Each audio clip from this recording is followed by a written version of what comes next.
Hello friends, welcome to our YouTube channel. Friends, ये एक केटली है 2 लीटर की इनालसा कंपनी की।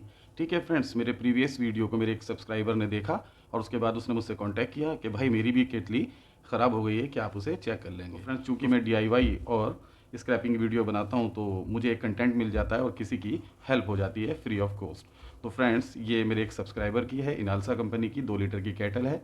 उनका कहना है कि अच्छा वाला पानी गर्म कर रही थी, फिर एकदम से इसने काम करना बंद कर। तो आप देखेंगे इसकी कंडीशन बहुत बुरी नहीं है। ठीक है, ये पुरानी है काफ़ी, लेकिन कंडीशन उसके हिसाब से ज़्यादा बुरी नहीं है। बस इसका ये जो ढक्कन है आप देखेंगे ये टूट गया है। ठीक है फ्रेंड्स, तो फ्रेंड्स मैं आपको बता दूं इसमें 2 थर्मोस्टेट होते हैं।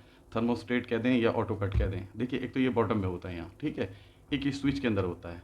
इसे आप कह सकते हैं ऑटो कट है ये, ठीक है, लेकिन यहाँ जो लगता है ये थर्मोस्टेट लगता है। ठीक है फ्रेंड्स, मैक्सिमम केसेस में क्या होता है ना, जो बॉटम का थर्मोस्टेट है ये ख़राब हो जाता है, लेकिन ये बचा रहता है। ठीक है, ऐसा नहीं है हमेशा, लेकिन ज़्यादातर केस में ये बच जाता है और ये ख़राब हो जाता है। इसके ख़राब होने का रीज़न ये है कि ये बॉटम में है, पानी यहाँ जाता है और इसकी क्लीनिंग ना होने की वजह से वो एक दिन रस्ट खा के ख़राब हो जाता है। लेकिन फ्रेंड्स, ये रेयर केस में पानी के कॉन्टैक्ट में जाता है तो इसकी लाइफ थोड़ी ज़्यादा होती है। ठीक है फ्रेंड्स, चलिए इसको खोलते हैं, देखते हैं इसमें क्या है और वो कैसे काम करता है, क्या हम इसे रिपेयर कर पाते हैं या नहीं। चलिए शुरू करते हैं। तो फ्रेंड्स, आप देखेंगे इसके नीचे यहाँ 3 स्क्रू हैं, ये प्लस वाले। ठीक है फ्रेंड्स, इस बॉटम को बाहर निकालने के लिए हमें सबसे पहले इन स्क्रूज़ को फ्री करना होगा, इसमें से निकालना होगा। ठीक है फ्रेंड, चलिए इसको निकालते हैं।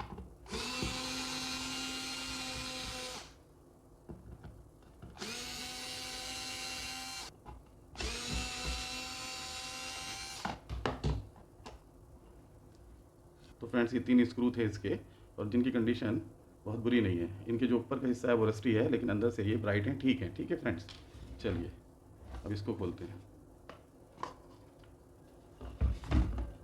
तो देखेंगे आप फ्रेंड्स, ये अंदर से कुछ ऐसी है और इसकी कंडीशन अंदर से नीट एंड क्लीन है।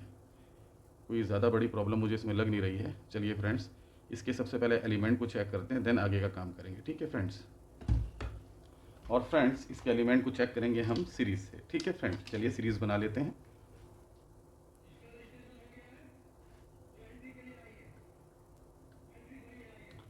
ओके फ्रेंड्स, तो इसका एलिमेंट बिल्कुल ठीक है, अब हम आगे का काम कर सकते हैं। ठीक है फ्रेंड्स, तो फ्रेंड्स ये इसका बेस है, हमें इसे भी चेक कर लेना होगा, देन उसके बाद हम आगे का काम करेंगे।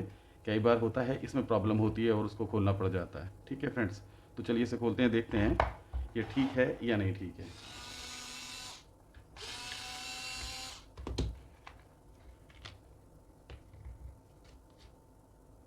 ओके फ्रेंड्स, तो इसका ये एडाप्टर जो है ये बिल्कुल ठीक है। जो नीचे का बेस होता है उसका जो सॉकेट है फ्रेंड्स ये वो है और ये प्रॉपर वे में काम कर रहा है। बस हमें इसे थोड़ा सा क्लीन करना होगा। ठीक है, देन आगे चेक करेंगे।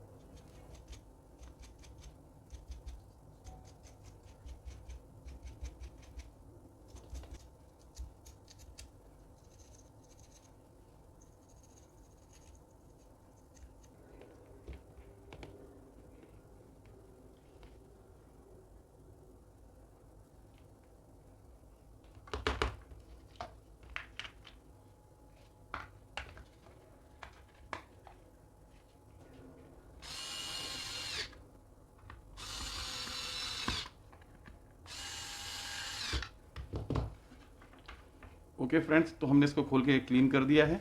तो फ्रेंड्स इसका एलिमेंट तो ठीक है। तो जो प्रॉब्लम इसमें है मे बी कि वो इस थर्मोस्टेट की हो, बेसिकली इसी में प्रॉब्लम आती है। ठीक है फ्रेंड्स, तो चलिए चेक करते हैं इसको।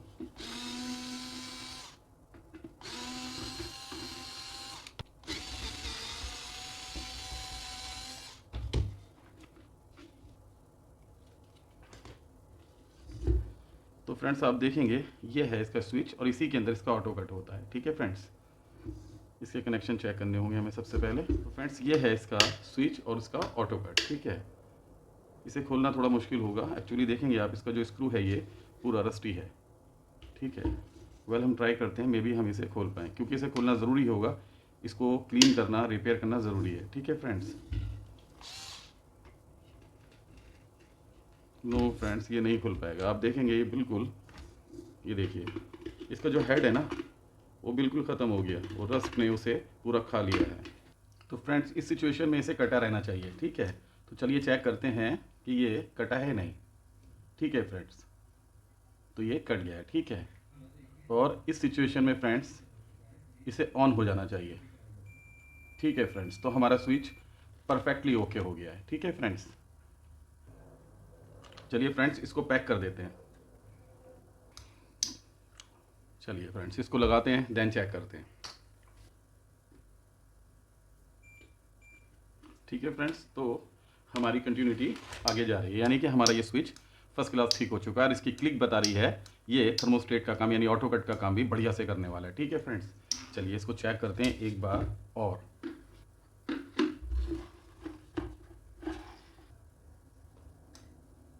ओके फ्रेंड्स, ये ठीक हो गई है, ये केटल हमारी ठीक हो गई है। ओके फ्रेंड्स, एलिमेंट गर्म हो गया। मैंने 1 सेकंड के लिए इसे ऑन करा, ठीक है फ्रेंड्स, देखने के लिए कि एलिमेंट काम कर रहा है या नहीं कर रहा है। तो फ्रेंड्स, हमारी केटल जो है ठीक हो गई है। इसमें बेसिकली जो फॉल्ट था फ्रेंड्स, इस वाले ऑटो कट का था, जबकि मैक्सिमम केसेस में फ्रेंड्स जो प्रॉब्लम्स आती है ना, जो इसमें फॉल्ट आता है वो यहाँ से आता है, बॉटम वाले से। ठीक है फ्रेंड्स, लेकिन इसमें यहाँ से आया था, जिसे मैंने खोला और रिपेयर कर दिया। आपके सामने मैंने रिपेयर किया इसको। फ्रेंड्स, खोलना भी बहुत मुश्किल था। यहाँ से जो मैंने निकाला है ना, ड्रिल मशीन की मदद से उस स्क्रू को मैंने काटा। एक्चुअली उस टाइम मैं अपने कैमरे का जो स्विच है ना वो ऑन करना भूल गया। देखेंगे फ्रेंड्स, ये वो स्क्रू है जिसे मैंने ड्रिल मशीन से, देखेंगे आप, यहाँ से इसको ड्रिल किया और उसके बाद बड़ी मुश्किल से ये निकला। अदरवाइज़ ये निकलता नहीं तो मैं इसे रिपेयर नहीं कर पाता और ये केटल बेकार हो जाती। तो फ्रेंड्स, इसको निकालना भी मेरे लिए बहुत मुश्किल था। और एक नुकसान और हुआ मेरा कि मैं उस टाइम कैमरे का स्विच ऑन ही करना भूल गया। ठीक है फ्रेंड्स, तो मैं इसे रिकॉर्ड नहीं कर पाया जब मैं इसे निकाल रहा था। ठीक है फ्रेंड्स, वेल कोई नहीं, आपने देखा कितनी बुरी इसकी कंडीशन है, पूरी तरीके से ये स्क्रू ख़राब हो चुका है। तो मैं नया स्क्रू यहाँ पर लगा दूंगा। मैंने तो हमारा इसको सही करना, तो हमने इसको सही कर दिया। अब इसको पैक करते हैं, देन उसके बाद चेक करते हैं। लेकिन फ्रेंड्स, इसका जो इंडिकेटर है ये नहीं चल रहा है। ठीक है, तो मुझे इसके इंडिकेटर को भी चेक करना होगा कि कहीं वो ख़राब तो नहीं हो गया है। ठीक है फ्रेंड्स, तो ये इंडिकेटर हमारा ख़राब हो गया, ये इसीलिए नहीं चल रहा था। ओके फ्रेंड्स, तो मैं नया इंडिकेटर लेके आ गया हूँ। ठीक है फ्रेंड्स, तो चलिए फ्रेंड्स, इसके इंडिकेटर को हम फिट कर देते हैं। ठीक है फ्रेंड्स, तो मैंने इसके इंडिकेटर को लगा दिया। ये नया इंडिकेटर लेके आया मैं फ्रेंड्स इसके लिए। तो फ्रेंड्स, अब इसको हम फिट कर लेते हैं इसके बॉटम को, देन उसके बाद इसे चेक करेंगे। ठीक है फ्रेंड्स,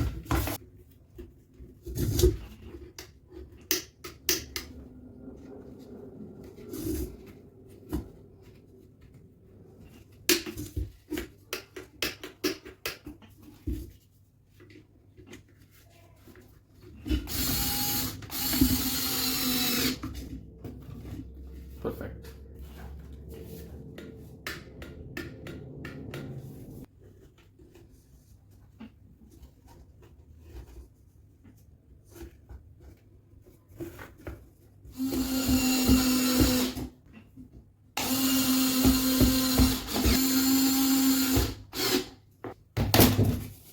ठीक है फ्रेंड्स, हमने इसके बॉटम के हिस्से को इसमें फिट कर लिया है। अब ये 2 स्क्रू और लगा देते हैं इसमें, देन इसकी कैप को भी चेक करेंगे कि हम उसमें क्या कर सकते हैं। तो फ्रेंड्स, हम इसके कैप का कुछ नहीं कर सकते क्योंकि ये पार्ट यहाँ से टूटा हुआ है। अब इसको आपको ऐसे ही यूज़ करना होगा। ठीक है फ्रेंड्स, ओके फ्रेंड्स, तो अब इस केतली को हम चेक करते हैं। ठीक है फ्रेंड्स, तो हमने ऑन करा, इसका इंडिकेटर चल गया। ठीक है फ्रेंड्स, अब देखते हैं ये स्विच ऑटो कट होता है या नहीं होता। तो फ्रेंड्स, अगर ये ऑटो कट सही हो जाता है तो हमारी मेहनत सफल है। ये गर्म होना शुरू हो गई है, आप देखेंगे फ्रेंड्स, ये गर्म होना शुरू हो गई है। अब मैन है इस ऑटो कट के कटने का। ओके फ्रेंड्स, तो हमारे ऑटो कट स्विच ने बढ़िया काम करा।